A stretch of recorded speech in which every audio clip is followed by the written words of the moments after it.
Avez-vous déjà pensé que vous êtes le fruit de vos origines, de votre histoire et de vos choix? Ici, Influential Generation, nous explorons exactement cela. Nous avons des parcours influents, inspirants et impactants. Aujourd'hui, nous recevons Monsieur Gaëtan Moukeni, directeur général adjoint de Access Bank. Nous allons découvrir sous peu son profil, mais avant ça, je tenais à remercier nos partenaires, So Cute by Chloe, qui nous a habillés avec élégance. Donc, je vous invite à suivre leur page que vous allez voir juste en bas et laissez un like et allez faire un tour sur leur boutique. J'aimerais aussi vous dire, n'oubliez pas de vous abonner, n'oubliez pas de subscribe, d'activer la cloche de notification afin de ne pas manquer nos épisodes. Nous vous promettons que nous allons avoir des profils très intéressants que vous allez aimer. Je vous dis à tout de suite pour qu'on retrouve Monsieur Gaëtan Moukeni. Aujourd'hui, nous recevons un leader incontournable du secteur bancaire congolais, titulaire d'un master en finance de l'Université de Liverpool et d'une licence en économie de l'UNISA avec distinction. Il s'est imposé grâce à un parcours brillant et cohérent, passé par Standard Bank et Citigroup. Il a piloté des portefeuilles corporate majeurs et des financements stratégiques. Il rejoint ensuite EcoBank comme Senior Portfolio Manager avant d'être nommé directeur régional Sud chez FBN Bank. Depuis 2021, il occupe un poste clé, directeur général adjoint exécutif d'Access Bank RDC, où il supervise les ventes et contribue à la vision stratégique nationale. Passionné d'économie, de finance, des sports et des voyages, il incarne discipline, excellence et leadership. Nous avons l'honneur d'accueillir aujourd'hui Monsieur Gaëtan Moukeni.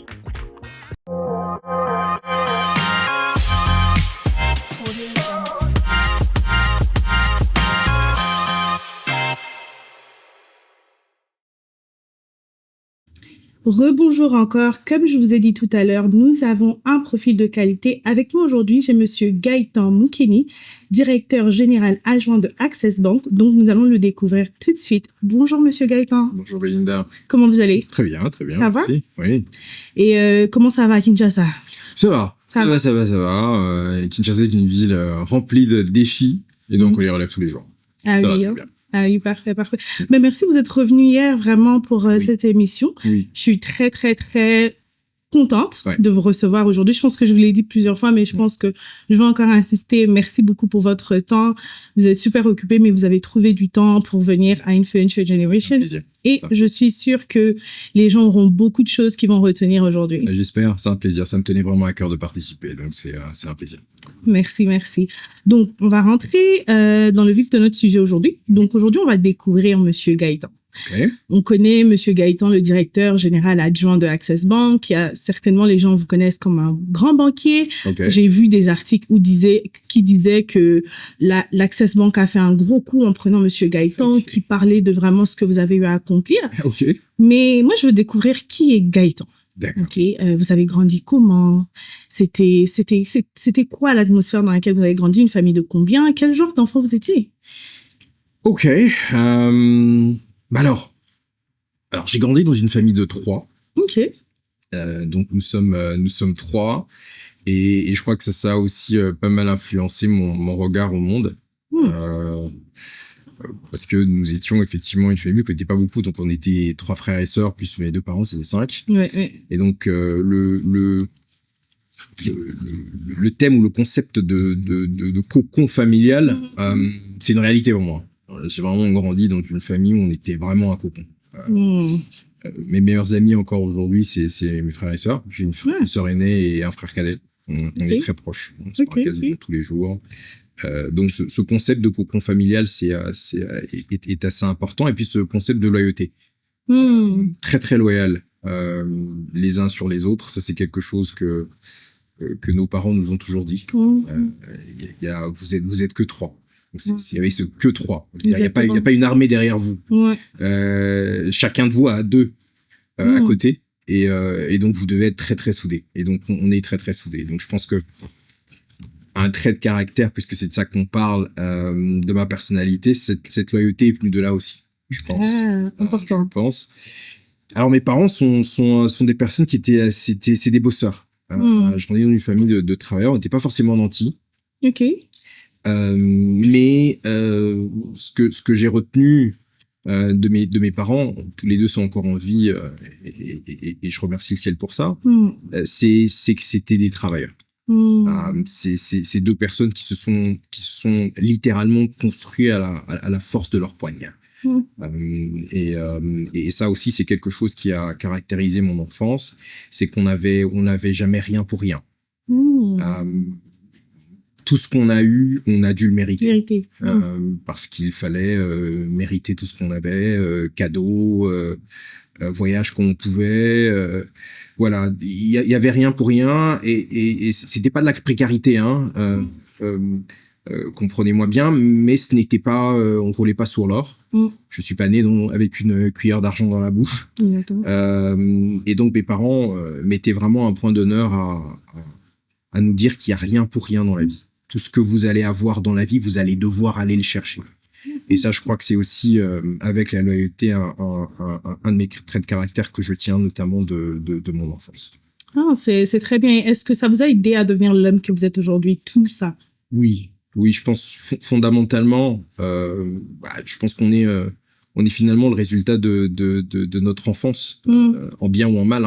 Exactement. Je dis souvent à mon épouse, on a tous des traumas et des moments de joie. Donc voilà, tout ça nous construit. Exactement. Et notre job après, derrière, c'est d'essayer de rendre au prochain, à la prochaine génération, plus les bonnes choses que les mauvaises. Exactement. Sans se rendre compte justement de ces traumas-là, pour essayer de rendre à la génération d'après plus les bonnes choses. Mais bien sûr, tous ces éléments-là et tout ça m'a fondamentalement construit, bien sûr.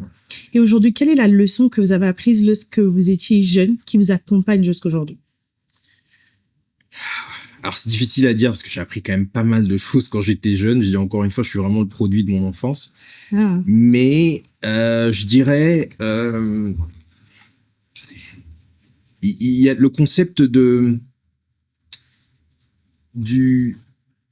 lien de cause à effet, de la relation de cause à effet. Les actions ont des conséquences. Ça semble assez simple à dire, mais je crois que quand on l'intériorise vraiment, il y a pas mal de personnes, je pense, qui n'ont pas forcément cette notion, qui n'ont pas forcément transcendé cette notion-là. C'est-à-dire que tous les actes que l'on pose ont des conséquences, tous, absolument tous. Absolument tous. Moi, certains événements de mon enfance m'ont fait comprendre que certains actes que tu poses aujourd'hui ont des conséquences fâcheuses ou heureuses dans le futur. Ça, je l'ai appris entre 11 et 12 ans. Très rapidement, et j'ai 11 et 12 ans. Ouais, 11 et 12 ans. J'ai pas envie de dire que ça m'a sorti de mon enfance, absolument pas, mais je crois que c'était ma première instance de maturité, on va dire. Ben oui, où j'ai compris que je suis pas juste un élément comme ça qui se balade dans le monde et qui peut faire ce que j'ai envie de faire quand j'ai envie de faire, comment j'ai envie de le faire, et il y aura pas de conséquences. Non, tout ce que je fais a une conséquence. Alors le but, c'est d'essayer de faire que ces conséquences soient les plus heureuses possibles. Donc oui, ça c'est fondamentalement chez vous. Oui, donc ça veut dire aujourd'hui, en fait, tout ce que vous faites, tout geste que vous posez est réfléchi, parce que vous savez que derrière ça, il y a des conséquences. Absolument. Absolument. Je dirais même, je citerai encore mon épouse qui parfois me le reproche un peu. Ça peut paraître comme un monde de spontanéité, mais beaucoup de ce que je fais est souvent relativement réfléchi. Je ne vais pas dire que je suis un cyborg de réflexion. Non, bien sûr. Et que tout ce que je fais n'est que réflexion. Non, il y a bien des moments de légèreté, des moments où voilà, on se laisse un peu aller, mais la grande majorité, en tout cas j'aime à croire que la grande majorité des actes que je pose sont des actes qui ont un lien direct avec les objectifs que j'ai dans le futur. Très ouais. Non, c'est important de dire ça, parce qu'aujourd'hui je pense que vous êtes quand même jeune et vous occupez un poste assez élevé de directeur adjoint général. Pour quelqu'un de votre âge aujourd'hui, quand on voit ça, souvent on se dit c'est l'âge avant la retraite. C'est le métier, c'est le dernier poste avant la retraite. Mais vous l'avez bien avant votre retraite. Je pense pas que vous allez prendre votre retraite avant d'ici 20 ans. En tout cas, je sais pas. On en parlera, mais je pense que c'est quand même important, parce que je pense que l'excellence et la discipline font partie de ce que vous faites, et ça vous a propulsé à vous amener où vous êtes aujourd'hui. Et ce qui fait en sorte que je vous pose cette question à l'université. Quel genre d'étudiant vous y étiez? Est-ce que vous étiez plus allez, je suis en mode, je fais la fête parce que vous avez étudié à l'extérieur du Congo, donc j'imagine les parents n'étaient plus là. Non. Donc ça veut dire on peut faire ce qu'on veut parce que on a cette liberté qu'on n'avait pas avant. C'est très clair. Mais quel genre d'étudiant vous étiez? Alors, déjà, je trouve assez intéressant ce que vous mentionnez par rapport à l'ascension, et je tiens quand même à dire que c'est, je reste quand même un produit de ma génération, un produit de mon temps. Ce que je veux dire par là, c'est que le monde a changé depuis que nos parents ont eu à gravir les échelons, parce que bon, j'ai envie de dire, je suis quand même à un âge où voilà. Mes parents sont à la retraite, même si ils sont encore très actifs, mais ils ont déjà dépassé largement l'âge de la retraite. Bien sûr. Mais voilà, je suis un produit de mon temps dans le sens que aujourd'hui les choses vont beaucoup plus vite. Je pense pas qu'au temps où mon père commençait sa carrière ou avait mon âge, il y avait des milliardaires de 20 ans. On n'avait pas beaucoup. C'était pas la norme. C'est vrai. Aujourd'hui, c'est. Donc, c'est vrai qu'on a accès à des postes de décision beaucoup plus jeunes. C'est vrai. Donc, c'est quand même, je suis quand même une fonction du temps dans lequel nous vivons. Donc, ce n'est absolument pas que de ma propre initiative que cela est allé. Maintenant, pour revenir à votre question, oui, quand on est à la fac, c'est les premiers moments de liberté. Et je pense que c'est là qu'on se découvre quel est l'homme ou la femme que l'on est vraiment. Parce que c'est à ce moment-là que les notions du toit parental reviennent ou ne reviennent pas d'ailleurs. Moi, j'étais quand même très studieux. Faut dire. J'étais quand même très studieux.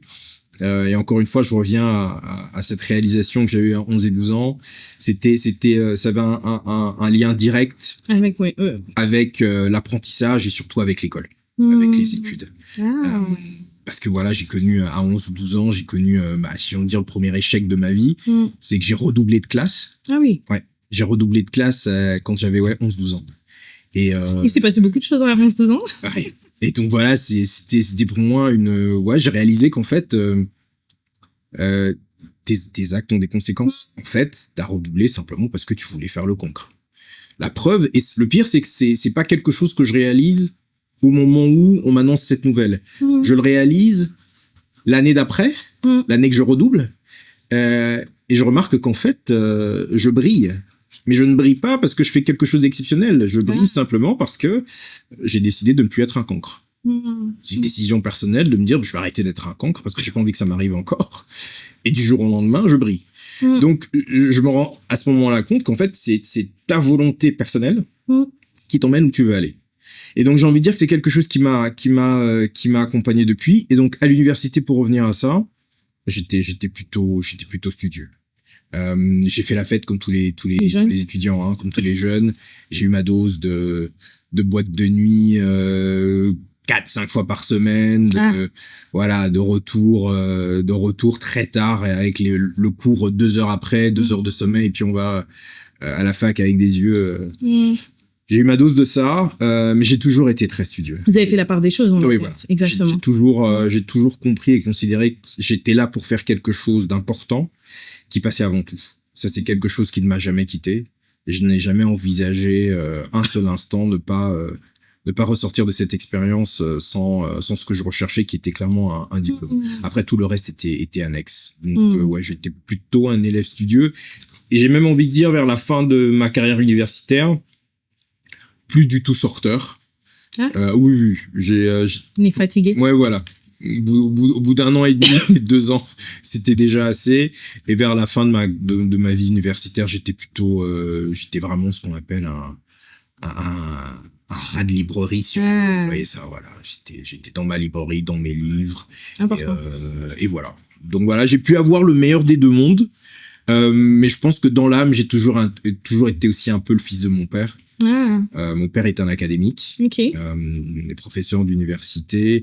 J'ai grandi dans les livres. C'est important, les images, quand on est enfant.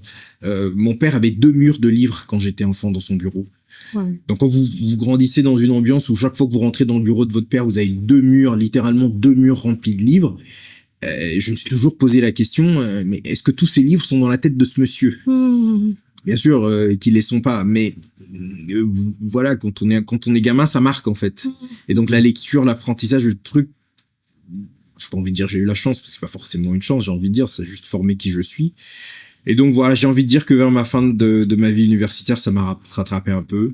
Je me suis perdu un peu plus dans mes livres que dans la fête. Mais voilà, je pense qu'à part ça, j'étais un élève, un étudiant tout à fait normal. Ce que je retiens de ce que vous avez dit, même depuis le début, Ouais. vos parents ont eu un gros impact sur votre vie. Hein. Ce que vous êtes aujourd'hui, je pense que ils ont beaucoup aidé, ils ont beaucoup contribué à ce que vous êtes aujourd'hui. Hein. Énormément. Comme je disais, mon père, c'est vraiment le côté... la relation que j'ai avec mon père, c'est une relation essentiellement cérébrale. Je dirais pas qu'il m'aimait pareil. Mon père m'adore, il adore ses enfants. Mais il était le produit de sa génération à lui aussi. Bien sûr, oui. C'est-à-dire que c'était des gens qui étaient très, très pudiques. Exact. Et donc on comprend. Je comprends l'amour fondamental, mais vraiment charnel que mon père avait pour ses 3 enfants. Mais ma relation avec eux, elle a toujours été cérébrale. Fondamentalement. J'ai beaucoup parlé de sujets et d'autres. Je regardais les émissions politiques du dimanche après-midi avec mon père. J'avais 10, 11 ans, 13 ans. Je comprenais un tiers de ça. Mais c'était ma façon d'être avec lui. Je passais beaucoup de temps avec lui dedans.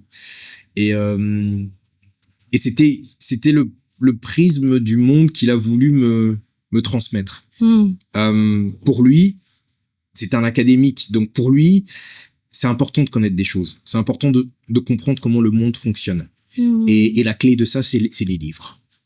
Lire. Je pense que oui, hein, c'est important parce qu'aujourd'hui, même lorsqu'on écoute les histoires des grands hommes, ils vont vous dire, je passais des heures à lire des livres parce que aujourd'hui, si vous n'êtes plus là, vous pouvez laisser des livres et quelqu'un va prendre sur vous à travers votre livre.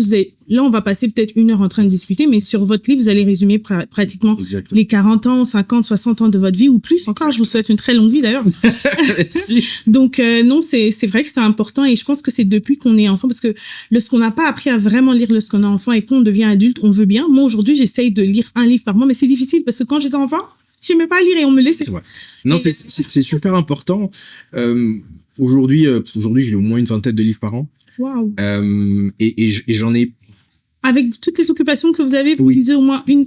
Quand on est. Je dois vous mettre au travail. Ouais, non, il faut. Après, c'est pas forcément un objectif, on peut en lire moins. Non, mais oui. Moi, j'adore lire, donc c'est ça, et j'ai même l'habitude maintenant de partager parfois même avec. On est à l'ère des réseaux sociaux, donc ça fait partie des choses que je partage, notamment sur mes réseaux sociaux. Je fais généralement à la fin de l'année les 10 livres qui m'ont le plus marqué dans l'année.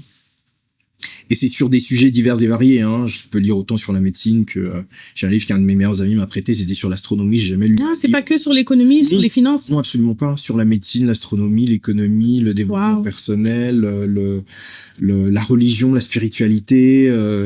Important. Les biographies. J'aime beaucoup les biographies des hommes qui m'inspirent et parfois même qui m'inspirent pas, parce que ça permet aussi d'apprendre des choses. Et puis c'est quelque chose que j'essaie fondamentalement d'inculquer à mes enfants, à mes 2 filles. J'ai 2 filles formidables. Et depuis qu'elles sont gamines, elles m'ont vu le faire. Et je pense que c'est aussi important de pouvoir... Et c'est pas forcément qu'on les force de faire, c'est qu'elles voient faire. Je fais exactement ce que mon père a fait. C'est que mon père m'a jamais dit « prends un livre ». J'ai vu mon père assis dans un canapé dimanche, qui regardait pas forcément la télé, et qui avait un livre. Et donc du coup, moi, ça m'arrive très souvent, j'ai mon livre, je suis assis, et puis quand mes filles étaient encore gamines, parce que bon, maintenant la plus âgée va passer son bac dans quelques semaines. On dirait pas que vous avez une grande fille comme ça. Non, effectivement, elle va à la fac l'année prochaine. Waouh. Et donc, mais quand elles étaient gamines, moi j'avais mon bouquin dans le salon. Et au fur et à mesure, elle prenait sa bande dessinée, elle venait s'asseoir à côté de moi, et puis c'était la bande dessinée. Et puis après la bande dessinée, c'était les petits romans, et puis après les romans. Et aujourd'hui, mes filles, quand elles ont plus de livres, comme dit ma femme souvent, elles sont comme des junkies, quoi. J'ai plus de livres, je sais plus. Et ça, je pense que c'est quelque chose d'important. C'est beaucoup plus important à mon avis que d'avoir un diplôme d'une grande université. Je suis d'accord. Ça permet de savoir où est-ce qu'on va aller chercher la réponse des questions qu'on se pose. C'est aussi simple que ça. Ben oui. Et je retiens ici qu'un leader, c'est pas seulement donner des ordres, mais c'est faire quelque chose.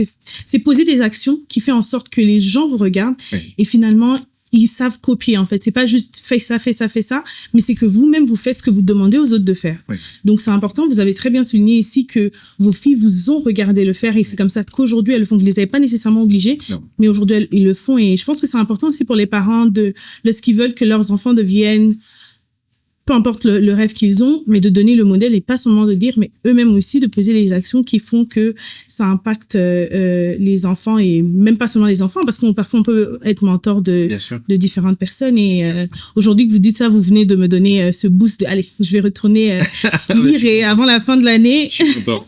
au moins finir un livre. Ouais. Mais est-ce que vous auriez été ce que vous êtes aujourd'hui, à la place que vous êtes aujourd'hui, si vous n'auriez pas fait les études que vous avez faites? Si vous n'êtes pas allé à l'université, parce qu'aujourd'hui je demande ça comme ça parce qu'aujourd'hui souvent on se dit on n'est pas obligé d'aller à l'université, on n'est pas obligé d'étudier. Oui. Je peux aller sur YouTube, apprendre à certaines vidéos et puis finalement être qualifié. Qu'est-ce que vous en pensez? Alors, c'est une question très intéressante, elle est très passionnante, ça me rappelle un débat que j'avais eu avec des amis à dîner. Je répéterai très souvent dans le cours de notre conversation, Belinda, je suis un produit de ma génération. Ça veut dire que quand j'avais 20 ans, quand j'avais 15 ans, quand j'avais entre 15 et 20 ans, il n'y avait pas YouTube. Oui. Bon. L'université a été créée pour que des personnes relativement plus expérimentées puissent, comme vous avez dit tout à l'heure, passer le bâton. Voilà ce que j'ai appris. En plus de ce que j'ai appris théoriquement, voilà ce que j'ai appris pratiquement. Et voilà ce que je peux déposer sur la table pour que vous puissiez avoir les bases pour avoir ou commencer votre propre apprentissage. En réalité, c'est ça, l'université. Les études, j'ai jamais vu quelqu'un qui sort de l'université et qui dit voilà, c'est bon, je suis universitaire, je sais tout sur tout. C'est simplement qu'on apprend on systématise le processus de trouver des réponses aux questions que l'on se pose. Wow. C'est à ça que ça sert. Vous pouvez répéter ça? On systématise simplement le processus de trouver des réponses aux questions que l'on se pose. J'aime ça. Donc, dès le moment où on a appris à se dire, voilà, moi j'ai une licence de commerce avec une spécialisation en économie. Quand on vous dit la loi de l'offre et de la demande, voilà ce que ça veut dire, on vous explique cela. Donc, en gros, lorsque vous arrivez dans la vie d'adulte et qu'on vous dit, bah, il y a plus assez de bouteilles d'eau sur le marché et du coup la bouteille qui était à $5 aujourd'hui elle coûte $10, vous vous posez la question mais pourquoi le prix a augmenté? Bah, l'université vous a simplement appris que tiens, pourquoi je vais pas revisiter la loi de l'offre et de la demande? C'est à ça que ça sert l'université. Maintenant, étant le produit de notre génération, si on revient en 2025 et qu'aujourd'hui il y a des profs d'université qui peuvent donner cours sur YouTube, pourquoi pas? Donc, qui suis-je pour dire il faut absolument avoir... Alors, la problématique derrière, c'est que sur YouTube, il y a à boire et à manger. Aujourd'hui, je peux me lever et dire, vous savez quoi, je vais aller sur YouTube et dans le magnifique studio dans lequel vous êtes, je vais me mettre devant vos régisseurs et je vais donner des cours de médecine. C'est vrai. Je peux passer 1 heure à parler médecine sur YouTube. Et il y aura quelqu'un qui va venir et qui va dire, bah, en fait, vous savez quoi, le pancréas, il est derrière l'oreille. Le pancréas se trouve derrière l'oreille, c'est scientifiquement prouvé. Quelqu'un va aller et se dire, vous savez quoi, j'ai un diplôme de médecine, bah, j'ai suivi une vidéo sur YouTube où il y avait un monsieur qui avait un joli costume qui a dit que le pancréas était derrière l'oreille. Ce que l'université offre, à la différence de YouTube, c'est aussi une certification. C'est-à-dire qu'il y a un processus. J'ai parlé de processus. J'ai parlé de systématisation. C'est-à-dire que derrière, il y a un certain nombre de choses qui se passent pour qu'on dise, lui, il est capable de dire où se trouve le pancréas. Lui, non. Donc, c'est l'avantage que l'université a par rapport à un média comme YouTube. Donc, c'est tout à fait possible de pouvoir avoir ça. Donc, du coup, quand on prend cette analyse, moi, je penserais plus sur le fait de dire, essayons d'avoir quelque chose de beaucoup plus procédural, avec un suivi d'étapes qui a été bien étudié. Des personnes expérimentées aussi. Voilà. Et puis derrière, approfondissons sur YouTube. Allons dans des livres. Allez, parce que de toute façon, comme je dis souvent à beaucoup de gens, l'apprentissage ne s'arrête pas au diplôme d'université. Exactement ce que j'allais dire. Maintenant, est-ce que quelqu'un peut être très très compétent? Moi, je suis un grand mangeur. J'adore manger.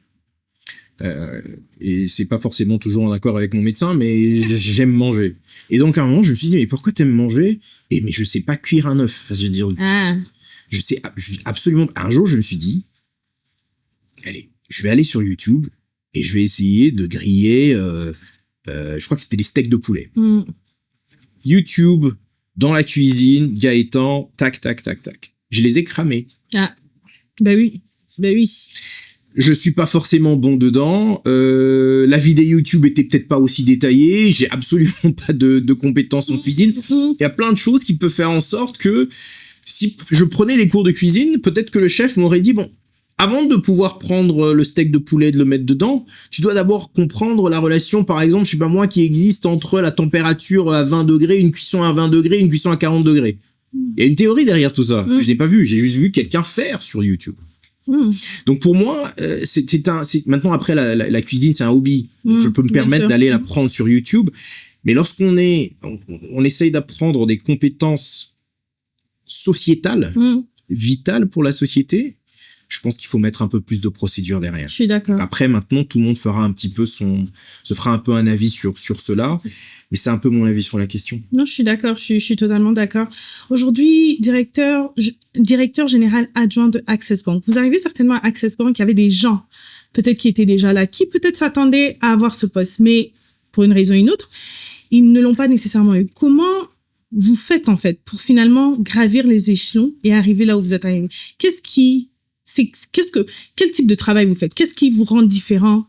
Allez, je vais pas dire des autres, mais qu'est-ce qui vous rend différent, vous, pour faire que vous arrivez à ce poste sans nécessairement avoir commencé à Access Bank comme un agent ou vous êtes monté parce que vous avez un autre parcours, mais ailleurs. Ouais. Mais à Access Bank, vous gravissez les échelons et vous êtes, on va dire, la deuxième personnalité de la compagnie. Comment vous faites?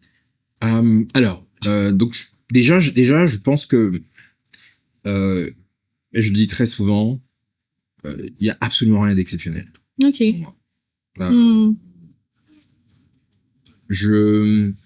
Mon cheminement est un parcours. Une chose par contre que j'ai faite, c'est que je l'ai plus ou moins dessiné. Ok. Dans le sens où j'ai jamais vraiment voulu être l'argent. Ça va donner l'impression d'être un peu bisounours, mais j'ai jamais vraiment rêvé d'être multimilliardaire. Bien sûr. Je suis encore une fois le fils de mes parents. J'ai beaucoup évolué par passion. Et ce métier, j'ai toujours évolué en me disant, je vais le faire. Mais ce que je vais essayer de faire, c'est à toutes les étapes, maîtriser toutes les étapes au meilleur de mes capacités. Je pourrais parler d'excellence, mais encore une fois, c'est un concept que, voilà, on peut en discuter autour d'un verre. C'est un concept qui est devenu presque bateau, mais j'ai envie de dire maîtriser son sujet au meilleur de ses capacités. Ouais. Ça, c'est quelque chose qui m'a toujours habité. J'ai commencé ma carrière et la première réelle interview de travail que j'ai eue, c'était un monsieur qui était quand même un ancien de la banque, qui était directeur général à l'époque, et qui m'a regardé et a dit, Monsieur Munkele, je vais vous dire une chose. Vous êtes jeune, donnez-vous 5 ans. Mais pendant ces 5 ans, ne regardez rien d'autre. Ne regardez pas la promotion, ne regardez pas forcément l'augmentation salariale, et soyez une éponge. Apprenez, absorbez de la connaissance pendant 5 ans. Et vous m'en direz des nouvelles. Ce monsieur n'avait pas tort. Le simple fait de pouvoir me dire, je ne connais pas ce métier, je ne l'ai jamais fait, mais tout ce que je vais faire, c'est que je vais l'apprendre du meilleur de mes capacités. De toutes les personnes qu'il y a autour. Je vais poser 15 000 questions. Je vais rester quelques heures de plus pour travailler. N'était pas rester quelques heures de plus pour démontrer que, vous savez quoi, je suis celui qui travaille le plus. Non, il y a un truc que j'ai pas compris. Il faut que je comprenne. Je ne comprends pas comment... J'arrive pas à créer un lien de cause à effet entre ça et ça. Il faut que j'arrive à trouver le... Et je pense que c'était limite une obsession, hein. Cette obsession-là a fait que finalement, on acquiert des des capacités en faisant ça, sans le savoir. On acquiert des capacités, que ce soit des capacités de la technicité en fait, vraiment des capacités de base. Pour le métier de banquier, c'est l'analyse, la profondeur dans l'analyse, la lecture du marché, l'expérience d'autres institutions, l'expérience d'autres personnes, et progressivement à chaque étape, essayer d'absorber de personnes qui sont plus expérimentées, de situations, et pas que des situations en RDC, voilà, la lecture. Et je pense que ce cheminement-là, on se rend pas compte, mais en fait, et pour paraphraser un petit peu ce processus que j'ai volé de Steven Bartlett, je crois que quand on lit son livre Diary of a CEO, il décrit un petit peu ça. Et quand il a décrit ça, je me suis en fait vu dedans. C'est-à-dire qu'on commence par un processus d'apprentissage. D'acquisition de capacités. Commencer par là, et vraiment fondamentalement, ça permet de créer un réseau.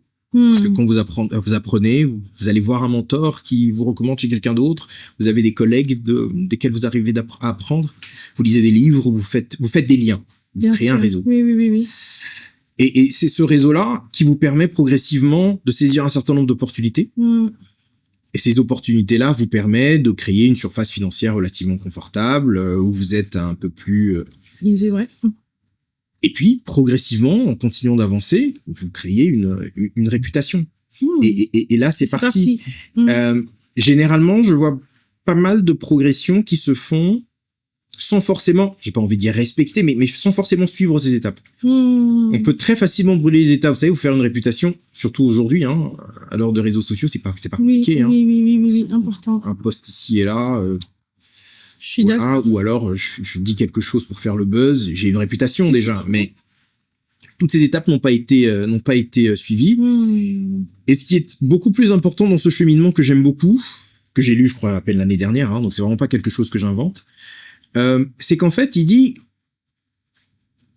quand on a suivi ce processus, l'étape finale qui est la réputation, que après on essaye de construire et de garder et de renforcer, elle peut au-delà, au fur et à mesure de nos expériences, s'effriter ou même disparaître en fait. C'est vrai. On a une erreur de jugement ici, une erreur de parcours là-bas, la mauvaise fréquentation là, le mauvais deal, la réputation peut s'effriter.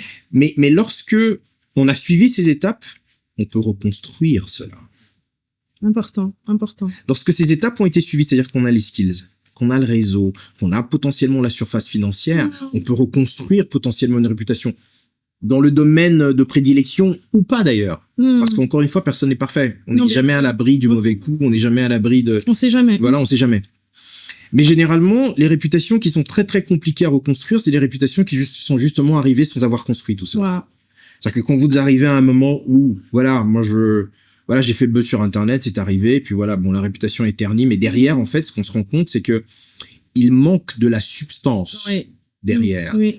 Et donc, c'est très, très compliqué à reconstruire, à moins qu'on puisse se dire, même à une étape relativement avancée du parcours, je vais recommencer à zéro. Je vais réellement acquérir des capacités, quelles qu'elles soient. Et ensuite, je vais me construire un réseau, un vrai réseau, de personnes qui voient mes capacités. Ensuite, je vais profiter de ce réseau pour me construire une surface financière. Et voilà. Donc, j'ai envie de dire, s'il y a quelque chose que j'ai fait, je pense pas, et je pense qu'il y a beaucoup de personnes qui le font. Encore une fois, il n'y a rien d'extraordinaire dedans, mais ça, c'est personnellement en anglais, on dit design. Ok. Je sais pas si dessin, c'est le bon, la bonne traduction, mais voilà, ce schéma, voilà.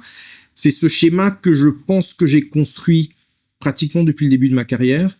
J'ai quand même prêté attention à ça. Je ne suis pas allé en me disant, je prendrai ce qui arrivera. Il y a beaucoup de personnes qui font ça et ça marche très très bien. Ça a juste pas été mon expérience. Moi, c'est quand même quelque chose, je suis pas allé dans les détails, je me suis pas dit, mais il y a quand même un certain nombre de choses, un certain nombre d'étapes dans le parcours que je me suis fixé, simplement parce que voilà, je sais que ça a un lien avec la prochaine étape que je rechercherai après, etc. Et pour revenir encore une fois à mon enfance, c'est quelque chose que voilà, c'est une manière d'exister pour moi.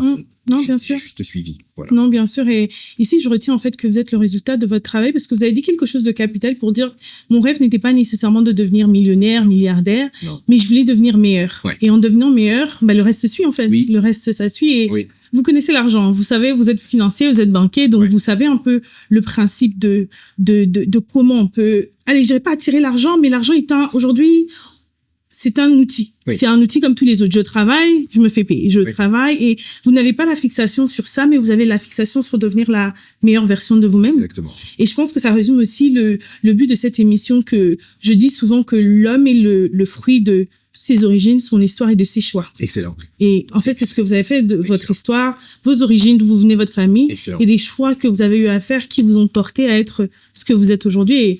Et c'est vraiment c'est une très belle histoire et je pense que ça va vraiment profiter les jeunes et surtout comme on s'adresse aux jeunes aussi et vous aviez dit quelque chose d'important aujourd'hui, on court en fait, on court derrière quelque chose que parfois on ne sait même pas on court derrière quoi. On veut juste devenir cette grosse personnalité. Exactement. Mais le travail qu'il y a à faire, les gens souvent ne le connaissent pas, ne le savent pas et c'est important d'avoir des gens comme vous aujourd'hui parce que vous donnez en fait ce détail de c'est bien de devenir cette personne, mais il y a un processus, il y a un travail. C'est comme on dit en anglais, trust the process. Trust the process. Trust the process, c'est l'un des... J'adore cette petite phrase parce qu'elle résume énormément de choses. Je pense aussi que la difficulté que l'on a souvent, c'est de se rendre compte, encore une fois, je ne me considère absolument pas comme étant une personne riche. Bien sûr. Je vis certes de manière relativement aisée, mais très très vite on se rend compte que l'argent n'est vraiment pas une fin en soi. Important. Après, c'est très difficile à entendre lorsqu'on n'a pas encore eu une surface financière relativement importante. C'est très très difficile à entendre. Et encore une fois, même moi en étant jeune, j'ai dit t'es marrant, s'il te plaît, pouvoir te payer des belles vacances, ça réduit le stress. Je dirais absolument pas non. Mais ce que je dis, c'est que je connais pas mal de personnes, n'étant pas moi personnellement une personne particulièrement fortunée, mais j'en connais. Et j'ai déjà eu des conversations avec des personnes particulièrement fortunées qui m'ont dit « J'aimerais bien dormir la nuit. » Important. J'ai pas la paix. Il y a quelque chose qui manque dedans. Je connais pas mal de personnes qui, avec la surface financière qu'ils ont, finalement, c'est quelque chose qui nous pousse à revenir au point de départ parce que ça pose la question de l'objectif, de pourquoi on est là, en fait. Sa mission. De la mission. Ça pose fondamentalement la question de la mission. C'est pour ça que certaines personnes, quand elles atteignent une certaine surface financière, se lancent dans le caritatif. Parce que finalement, j'ai lu 2 ou 3 livres sur la question. J'ai lu un livre fondamentalement qui était écrit sur l'amour. Sur la mission, et c'est bizarre, tous les livres que je lis sur la spiritualité, l'amour, le sens, revient à une chose.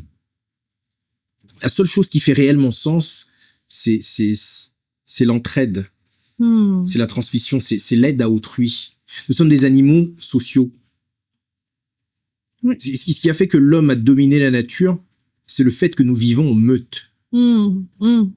Seul, on n'aurait jamais pu, regarder la nature, quoi. Bien sûr, oui. On a vécu avec des dinosaures quand même, On a quand même, et aujourd'hui, mettez-moi en face d'un lion, je veux dire, c'est le fait que nous vivons en meute. En meute, oui. Et donc, du coup, dès le moment où on perd cette interconnexion avec l'autre, on perd le sens de pourquoi on est là, en fait. Donc, l'entraide, c'est la seule chose qui réellement nous donne une mission, qu'on ait une surface financière énorme ou pas d'ailleurs. Dès le moment où on le réalise pas et qu'on court derrière cette surface financière, très très vite, il y a un certain niveau. C'est marrant, je lisais un article qui disait qu'il y a un chiffre au-delà duquel ça importe moins en économie. Il y a un principe justement qui dit que justement la productivité décline au-delà d'un certain niveau. Donc c'est-à-dire que quand on arrive à un certain niveau de performance, chaque élément rajouté est un élément improductif. Okay. Et le but est de déterminer quel est ce niveau optimal là pour éviter éventuellement d'en rajouter ou alors changer le cap. Et la surface financière, elle réagit exactement de la même manière. C'est-à-dire qu'il y a un cap au-delà duquel chaque dollar est un dollar de trop. Mais oui. S'il est encore une fois, si en plus il est mal utilisé, bien sûr, chaque dollar est un dollar de trop. Donc, si après c'est un dollar que l'on réinvestit dans l'entraide, que l'on réinvestit dans des choses qui réellement nous tiennent à cœur, à ce moment-là, on continue à avoir du sens. Mais lorsque l'on ne fait pas cela, ça perd son sens. On se retrouve très très facilement avec une surface financière où on est très très vide à l'intérieur et c'est en fait la porte ouverte à tous les vices. Non, important. Et dans ce que je retiens en fait, c'est oui, l'argent c'est bien, mais c'est un outil. C'est un peu comme pour que vous venez ici, vous avez utilisé votre voiture. Oui. C'est un outil qui vous a ramené de A à B. Exactement. Ouais. Donc je pense que c'est cette mentalité aussi qu'on doit avoir avec l'argent. C'est pas une fin en soi, mais c'est un outil qui peut nous permettre d'atteindre notre mission souvent aisément. Comme vous avez dit, aller en vacances, si vous devez aller venir dans mon podcast, vous avez besoin de mettre du carburant, vous avez besoin d'argent pour venir. C'est nécessaire. Qu'est-ce que vous êtes venu faire aujourd'hui? Partager votre connaissance, partager votre parcours. Exactement. Donc je pense que et quand il n'y a pas cet élément d'entraide derrière, ça manque de substance. Donc on peut avoir une surface financière mais vraiment épatante. Et quand il n'y a pas de substance derrière, on le dira pas, hein, on le verra derrière, on serre des mains, on est en société, on brille, mais c'est en face du miroir que ça se passe, en fait. C'est que quand on se regarde en face, je suis vide, en fait. Et il y a que moi qui le sais. Et donc, c'est même pas quelque chose qu'on peut dire, ouais, mais bon. Non, c'est derrière, quand on ferme la porte et qu'on est en face du miroir, on se dit, mais tu sais que tu es vide, en fait. Tu le sais. C'est ce qui explique tes excès, c'est ce qui explique ce que tu recherches en permanence, que tu n'arrives pas à cette course frénétique que tu n'arrives pas à maîtriser, c'est ça en fait, c'est le manque du sens. Et ça ne vient que par l'entraide. Non, je suis d'accord et vraiment merci pour ce partage. Je pense que c'est important. Là, je vais entrer un peu dans votre casquette du banquier. Vous êtes expert.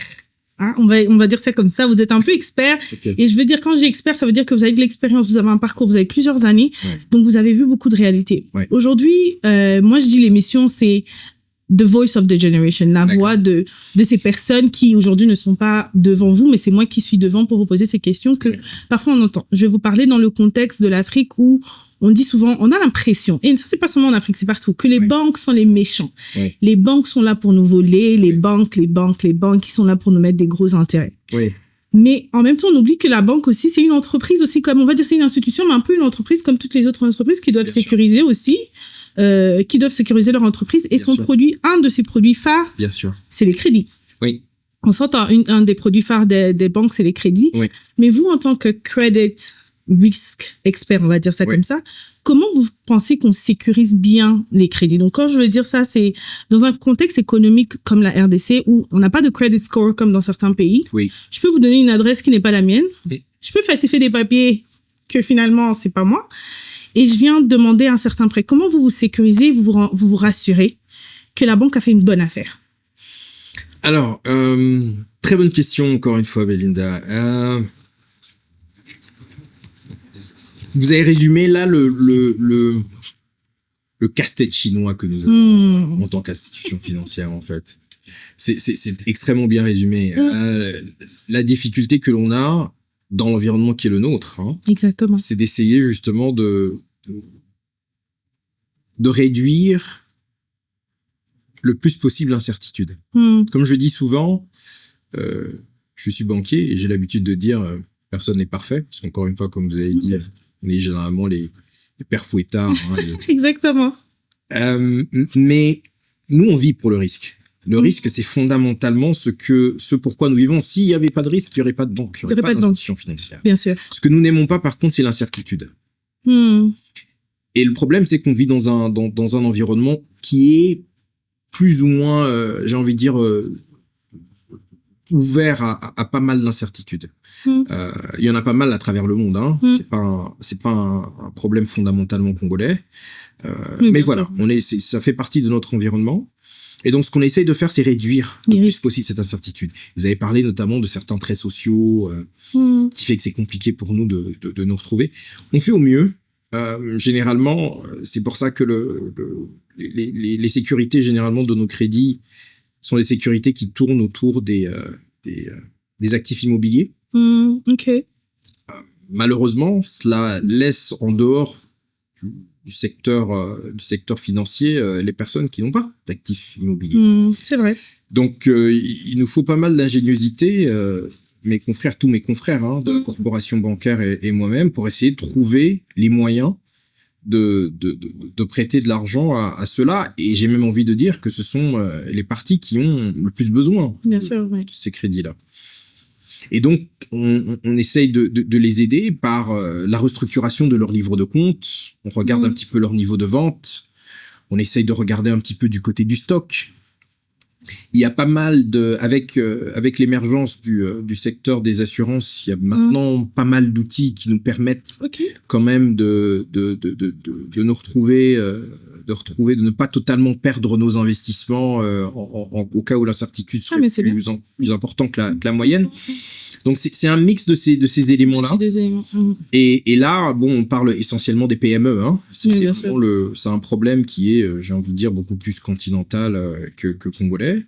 Et voilà, ces outils-là nous permettent petit à petit, chacune de mes consoeurs banques ont chacun un programme spécifique pour les PME. On a plus ou moins la même manière d'analyser la question. On essaye d'aller par secteur. On essaie d'analyser les risques par secteur et par rapport à ces risques-là, on essaie de voir comment on peut aider les différentes PME à mieux gérer leur trésorerie. Sur base de la trésorerie, on essaie de faire des prêts, on prend des assurances derrière, on peut prendre du stock ou alors des actifs qu'ils pourraient avoir. Donc j'ai envie de dire que c'est des méthodes un peu hybrides que l'on est obligé de concevoir pour essayer de pallier au fait que le secteur financier pour le moment chez nous n'offre pas encore la possibilité d'avoir d'autres garanties que exactement, il n'y a pas une que cela. C'est un problème beaucoup plus systémique qu'autre chose, mais j'ai envie de dire que ça va dans le bon sens. Ça va dans le bon sens, dans le sens où on est toutes conscientes que c'est un terrain. La banque n'est pas simplement une machine à fric, pour dire les choses comme ça. C'est vrai. Même si, moi, je le dis à qui veut l'entendre, moi, je suis fondamentalement capitaliste. Je crois au capital. Ah oui, je crois fondamentalement que le capitalisme est, comme dirait Churchill, la moins pire des options que nous avons pour faire avancer le monde. Et ça s'est prouvé. Toutes les autres options n'ont pas vraiment fonctionné. Donc, je pense que le modèle est là. Maintenant, il faut l'adapter aux difficultés que nous avons et on devient de plus en plus ingénieux, encore une fois avec les assurances. Maintenant, on est en train de se sophistiquer un peu plus et donc au fur et à mesure que l'environnement devient un peu plus sophistiqué, on peut trouver ça et là des moyens de nous couvrir. Mais quand on compare il y a plus de 10 ans, donc clairement il y a un peu plus de couverture financière, même si on aimerait que ce soit un peu plus. Oui, bien sûr. On aimerait que ce soit beaucoup plus, mais il y a de l'évolution, même si c'est encore à pas de tortue. Mais c'est bien, c'est du moment qu'il y a de l'évolution, et je pense que c'est ce qui est bien avec l'Afrique, c'est qu'on est en train de se bâtir, on évolue, on arrive petit à petit, et nous espérons que dans les années à venir, ça sera beaucoup plus facile, et pour les banques, et pour les PME, comme vous avez dit, parce que c'est un défi pour les deux. Parce que c'est vrai que j'ai eu une discussion avec un banquier un jour, il a dit le problème avec les gens, c'est que avant le crédit, on les entend. Mais après qu'on les octroie le crédit, ils disparaissent. Et c'est difficile aussi pour nous de gérer ce genre de choses parce que comme on a dit, l'un des produits phares des banques aujourd'hui, c'est les crédits. Donc, malheureusement, c'est pour ça que les taux d'intérêt en Afrique restent encore un peu plus élevés qu'ailleurs, je crois bien, je pense bien. Mais aussi, je me rends compte qu'on a le problème d'éducation financière, c'est mondial. Ça, on s'entend que c'est mondial. Mais c'est chez nous, en Afrique, je pense que c'est un peu plus... c'est un peu plus présent. On a vraiment un problème d'éducation financière lorsqu'on parle de patrimoine. Les gens ne savent pas vraiment ce que c'est.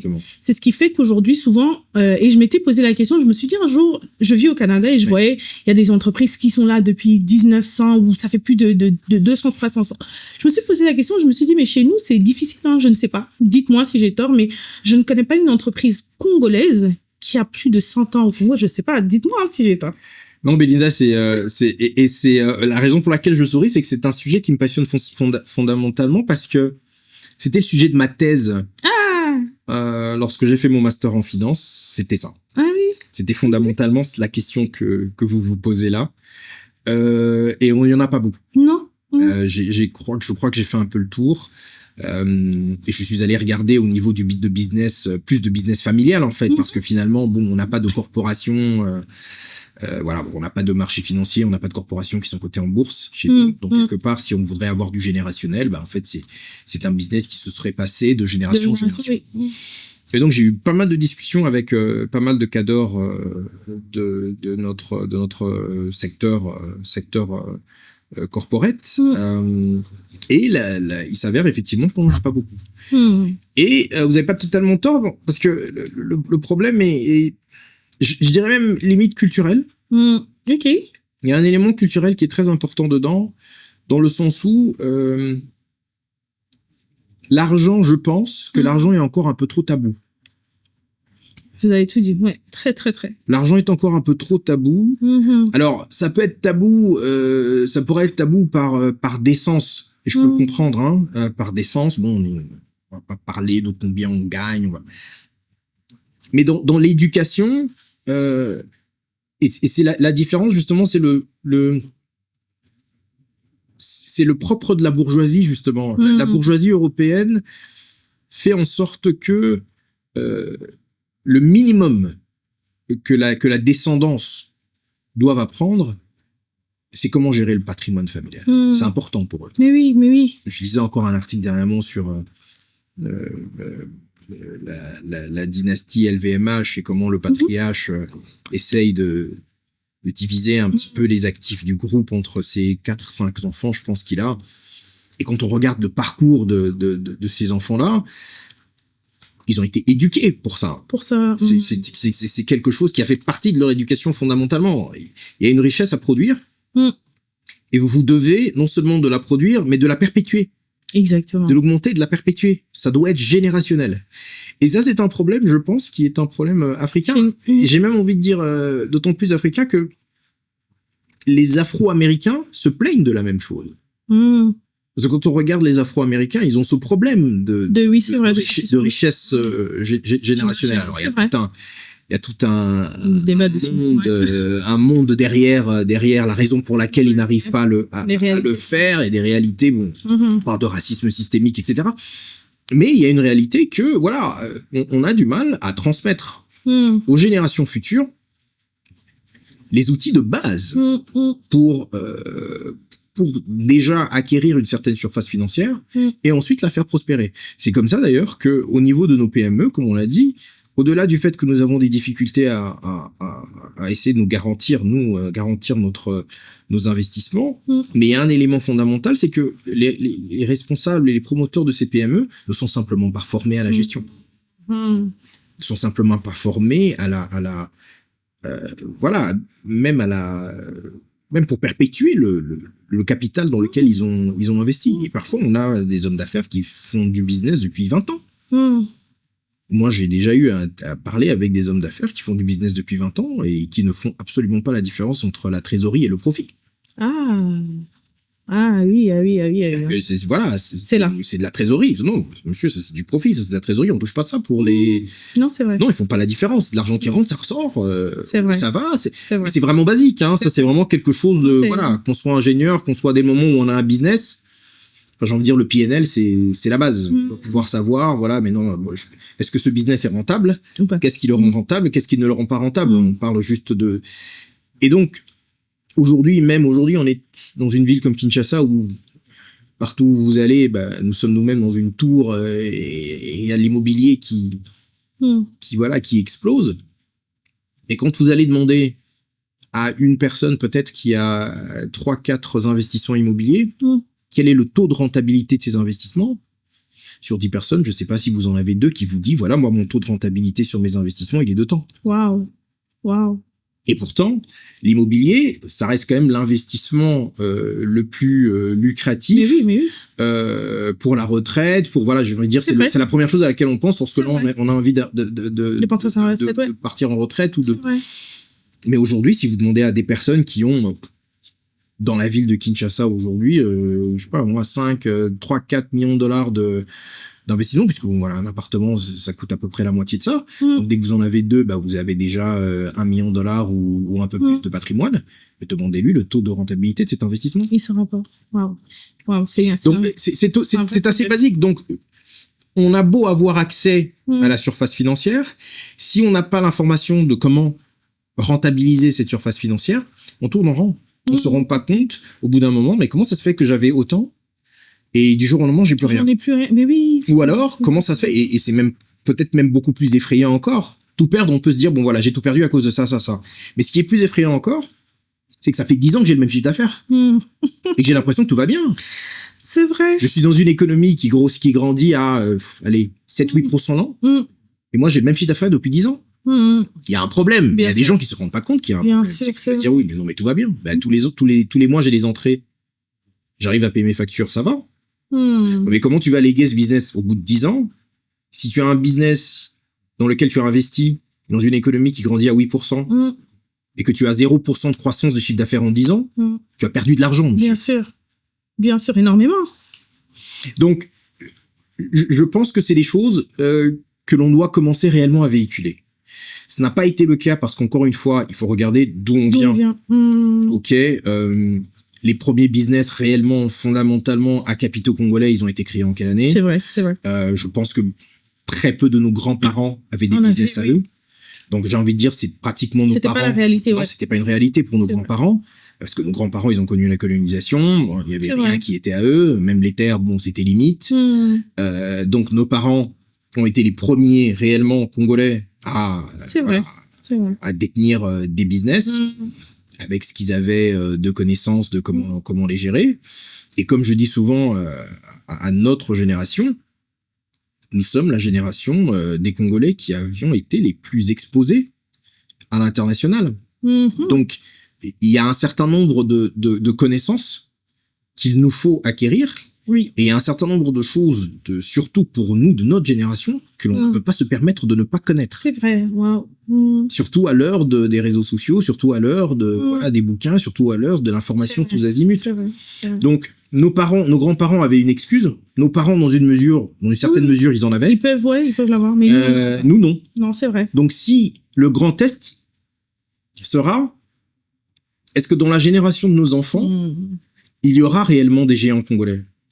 Ça voudra dire, ça voudra dire que nous aurions réussi ou pas à léguer des connaissances financières et ou des entreprises bien portantes à la génération qui suivra. Et ça sera le grand test. Mais il faut s'y préparer maintenant. Déjà, oui. Nous préparer nous, mais aussi préparer déjà notre descendance.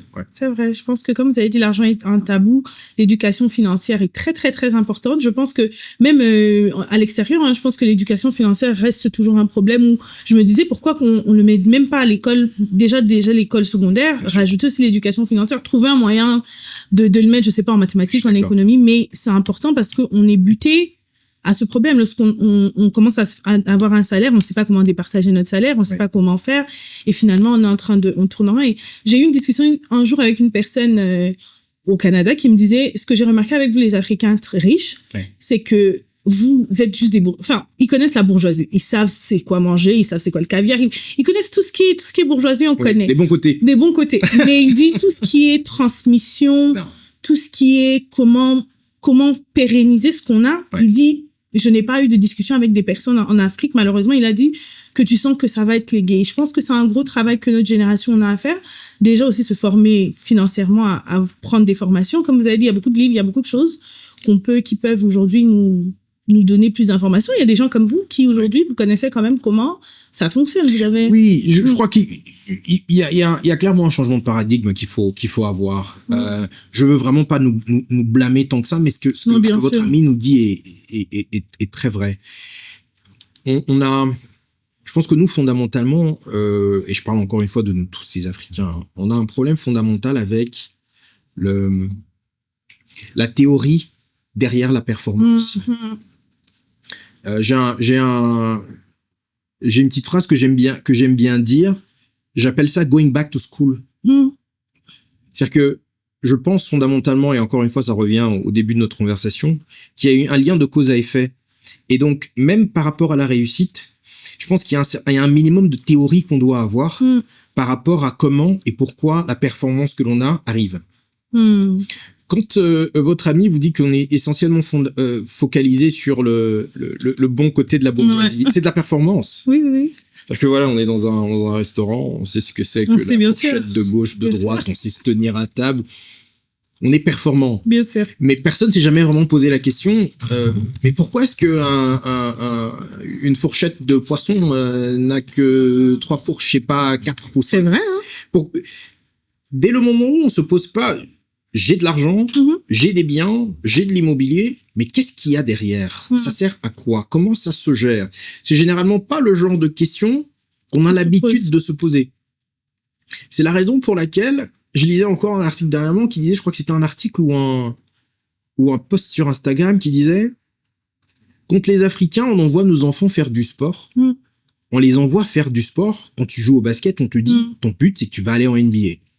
C'est vrai. 70% de la NBA, c'est des Afro-Américains et même des Africains. Hein, et on a plein des Congolais qui viennent de là. Donc c'est ça le but, la performance. Mais combien de coachs noirs il y a?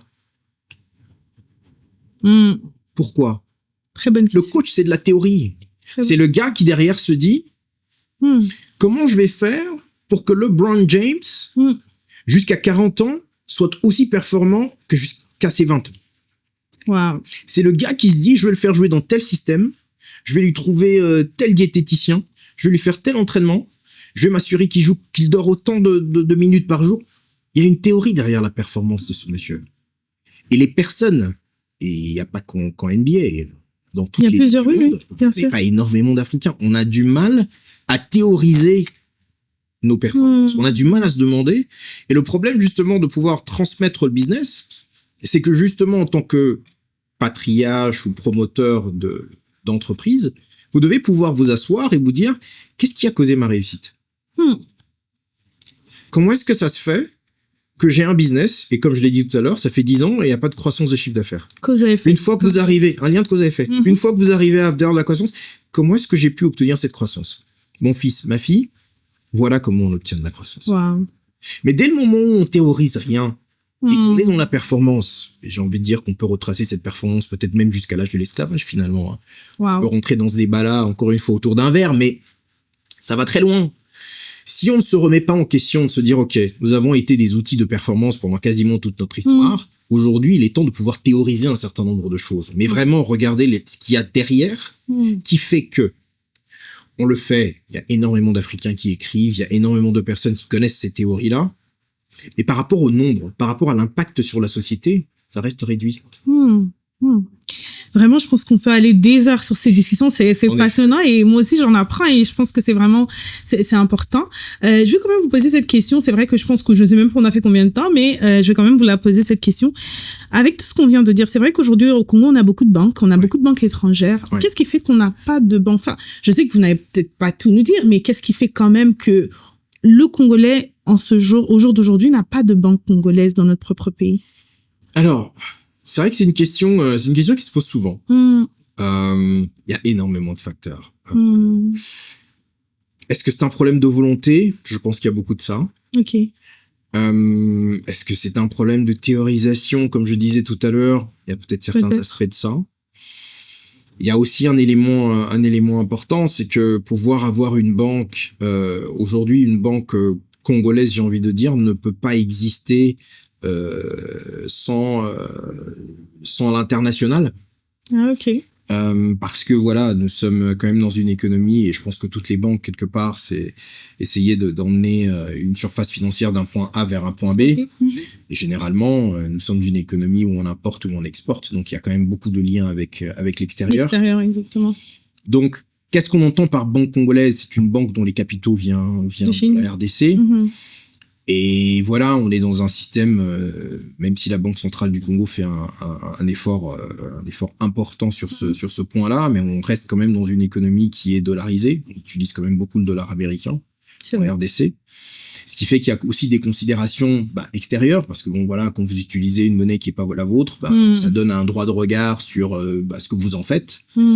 Et donc voilà, ça permet, ça crée aussi quelque part certaines contraintes qui font que voilà, on n'est pas totalement maître de, j'ai envie de dire, de notre destin là-dessus. Et c'est pour ça, encore une fois, je pense que nos autorités font un merveilleux travail pour essayer de redonner de la valeur à la monnaie nationale, on voit ça, c'est donner une forme d'indépendance économique finalement. C'est vrai. Mais voilà, je pense que pour un certain nombre de facteurs, il n'y a pas de capitaux. Mais j'ai envie de dire que c'est un faux problème parce que il y a des banques qui sont nées en RDC. Ah oui, ok, d'accord. Bien sûr. Il y a des banques qui sont fondamentalement nées en RDC. Ok, toujours. Donc maintenant, est-ce qu'on va s'asseoir et dire oui, bon, voilà, on va regarder le passeport de la personne. Non, c'est vraiment pas. Mais il y a des banques. La première banque de ce pays est née ici. Ah ok. Déjà ça, c'est déjà ça. C'est des capitaux qui sont de là, et voilà, sont de là. Et la banque est née ici, et toutes les autres banques sont bienvenues. Mais bon, aujourd'hui, la banque qui est la première banque du pays est née ici. Donc maintenant, c'est pour ça que je dis que c'est un débat. C'est un débat soit on en fait un débat nationaliste. Mais si on regarde sur le point de vue économique, il y a certes les contraintes dont j'ai parlé. Mais il y a eu l'existence d'une ou deux banques, même trois même d'ailleurs, je pense. Il y a eu trois banques qui sont nées fondamentalement au Congo de capitaux, certes en dollars américains, mais bon voilà, c'est la monnaie locale, mais qui sont venus du Congo et qui ont créé des institutions bancaires qui existent toujours d'ailleurs aujourd'hui. Donc pour moi, je pense que quand on parle de banque à capitaux congolais, bon, on veut faire peut-être mention de quelqu'un qui est congolais bon, après. Ça, c'est un autre débat, C'est un autre débat. Mais, il y a une possibilité de créer une banque congolaise. Moi, je voyais plutôt ça, encore une fois, en regardant plus vers l'avenir. Aujourd'hui, moi, j'ai travaillé pour pas mal d'institutions bancaires, des banques américaines, des banques sud-africaines, des banques nigérianes. Et le but, ce serait pour pouvoir de dire, voilà, est-ce qu'on pourrait avoir des banques qui sont venues d'ici, qui ont eu des capitaux d'ici et qui ont l'impact sur le continent de banques comme celle-là, qui se sont lancées à l'assaut du continent et qui sont parties venant d'un pays continent, comme on aime le dire, qui est la RDC. Pour moi, les enjeux dont j'ai parlé tout à l'heure sont plus des enjeux qui rendraient difficile cette expansion-là. Mais la question d'une banque congolaise, c'est pas. Mais non, on a des banques qui ont été créées en RDC qui existent, qui sont des banques performantes et qui travaillent à l'international autant que les banques étrangères qui sont étrangères, j'ai envie de dire, qui sont présentes ici. C'est le plus important. Donc je pense que pour moi cette question-là ne se pose pas vraiment.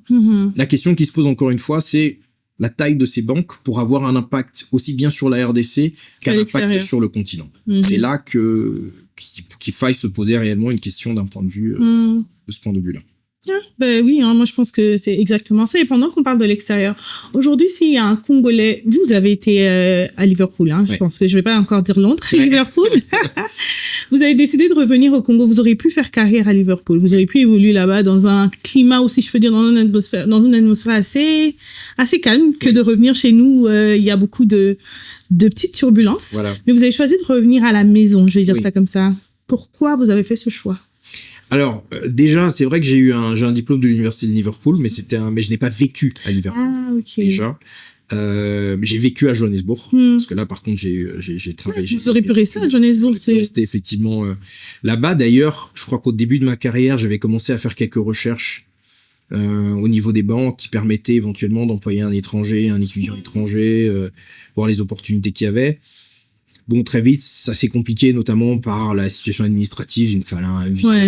On connaît le. Voilà, Et donc, voilà, le processus était très long, et je me suis dit, bon, pourquoi est-ce que, j'ai pas envie de dire que je perdrais mon temps, mais si quand même un peu, parce que si j'ai des opportunités de pouvoir venir et commencer ma carrière dans mon pays, pourquoi je passerais encore 1 an ou 2 ou 3 à essayer de... Mais c'était beaucoup plus. Est-ce que si j'avais eu l'opportunité à ce moment-là de commencer un travail, je pense que je l'aurais pris. Ok. Donc je pense pas que ce soit un défaut en soi de se dire non mais voilà, moi j'ai commencé ma carrière à l'étranger. Non, moi personnellement, je n'ai pas eu cette opportunité-là. J'ai essayé pourtant en me disant on va prendre quelques années d'expérience ici et puis on verra comment ça se passe. J'ai pas mal de personnes qui me contactent et qui sont dans le même cas. C'est-à-dire qu'ils disent, bon, voilà, moi, j'ai déjà travaillé à l'extérieur et je voudrais revenir ici. C'est une expérience dont nous avons besoin, hein, localement. Donc, c'est un schéma comme un autre. Moi, personnellement, la réponse, elle est relativement simple. J'ai pas forcément eu les opportunités de pouvoir travailler de l'autre côté. Même si quand je suis revenu ici, j'ai travaillé pour une banque sud-africaine, mais ici. Mais étant sur place, administrativement, il y a un concours de circonstances qui a fait que les opportunités ne se sont pas présentées. Est-ce que si elles s'étaient présentées, je serais resté? Peut-être. Je pense qu'aujourd'hui, très certainement oui. Combien de temps? Je sais pas vous le dire, mais c'est plus un concours de circonstances. Mais une chose est sûre, j'ai toujours voulu revenir vivre chez moi. Je me rappellerai encore toujours que j'étais très très ému lors de la remise de mon diplôme lorsqu'on a entonné l'hymne national sud-africain. Parce que c'était pour moi une manière de dire merci à ce pays pour de ce qu'ils ont accueilli. De m'avoir accueilli pendant toutes ces années. Mais il était relativement clair pour moi que je prenais quelque chose que j'emmenais chez moi. Parce que clairement, les difficultés, les défis étaient beaucoup plus ici que de l'autre côté. C'est pas toujours facile comme choix. Mais voilà, il y a vraiment qu'ici où voilà, avec les défis qu'on a, mais ici vous êtes à la maison en fait. C'est aussi simple que ça. Hein. On n'est jamais mieux chez soi. Voilà, vous êtes à la maison avec tous les défis qu'on a, mais vous êtes chez vous et vous participez tant que faire se peut à essayer de relever un certain nombre de défis. Voilà, ça c'était ma perspective. Non, c'est vrai. Et je retiens ici que on va à l'extérieur, on apprend, mais on peut toujours revenir chez nous et donner en fait ce plus qu'on a appris à l'extérieur, parce que chez nous il y a énormément de défis. Je pense que on va vers la fin, mais j'aimerais quand même vous poser cette question. Qu'est-ce que ce genre de podcast qu'on a fait vont peut-être rester pendant plusieurs années, et dans 80, dans 100 ans, comme je vous ai dit, hein, je vous souhaite une très longue vie, donc on va mettre 80, 100 ans. Okay? Oui. Dans 100 ans, un de vos petits ou arrière-petits-enfants tombe sur cette vidéo. Oui. Qu'est-ce que vous voulez qu'ils retiennent de votre personne? Il a jamais abandonné. Il a jamais abandonné. Wow. Je crois que c'est peut-être le trait fondamental de caractère que j'ai. Après, de jamais vouloir abandonner ne veut pas dire vouloir tout gagner. Vraiment. Bien sûr, bien sûr. Vraiment pas. Au contraire, ne jamais abandonner, c'est même quand on tombe, on se relève. Faut se relever. Donc, pour moi, je pense que c'est un petit peu le résumé. Et ça peut vouloir dire aussi, il y a des moments dans la vie où il y a des circonstances dans la vie qui vous font perdre la foi en l'homme. Hein. Vous regardez, vous dites, mais comment quelqu'un peut... Vous voyez, ce genre de circonstances. Mais même là, il a jamais abandonné. Wow. Il a toujours cru fondamentalement qu'il y a toujours quelque chose de bien en l'autre. Il y a sûrement des circonstances qui font que... Donc, que ce soit dans ce domaine-là, que ce soit dans les objectifs que l'on se fixe, que ce soit dans essayer d'être la meilleure personne possible, il a su jamais abandonner, en fait. Puis il a vécu heureux. Et bien. Et il est parti en paix. Eh bien. Quel bain fait d'émission. En tout cas, j'aurais passé des heures encore à discuter avec vous, vraiment. Donc, pour moi, c'est de vous donner une autre invitation, me dire que, en tout cas, j'espère vous revoir encore dans ce podcast. Et c'était vraiment agréable de discuter avec vous. Encore merci beaucoup, merci beaucoup de votre invitation. Pour votre temps. J'espère que dans plusieurs projets, ou parce que je pense que un souci commun on a parlé d'ici, c'est vraiment le partage, la mission de vie. Et je pense que c'est important de trouver quelqu'un aussi qui a ce fardeau, si je peux dire ça comme ça. Et pour moi, je viendrai vous chercher lorsque j'aurai avec plaisir ces besoins. Donc, merci beaucoup pour votre temps. Merci encore de l'invitation. Votre projet est formidable. Merci. Et franchement, j'encourage toutes les personnes à pouvoir suivre ce que vous mettez en ligne, parce qu'on a besoin de ce genre de message-là. C'est important. Donc, c'est vrai. Tous nos encouragements. C'est vrai. Merci beaucoup et je vous dis à la prochaine. Et vous allez passer une belle fin d'après-midi sous le soleil, belle température. Oui, de Kinshasa, il fait beau dehors. Chez moi, il fait très froid. Je pense qu'aujourd'hui, on a à moins 15 degrés. Ouais. Donc, faut profiter. Ouais, on profite. Merci Merci encore. de nous avoir suivis et je vous invite à vous abonner. Comme ça, vous n'allez pas manquer tous les épisodes et Monsieur Gaëtan est là. On va mettre ses informations. Vous pouvez le suivre sur les réseaux sociaux et je vous dis à la prochaine.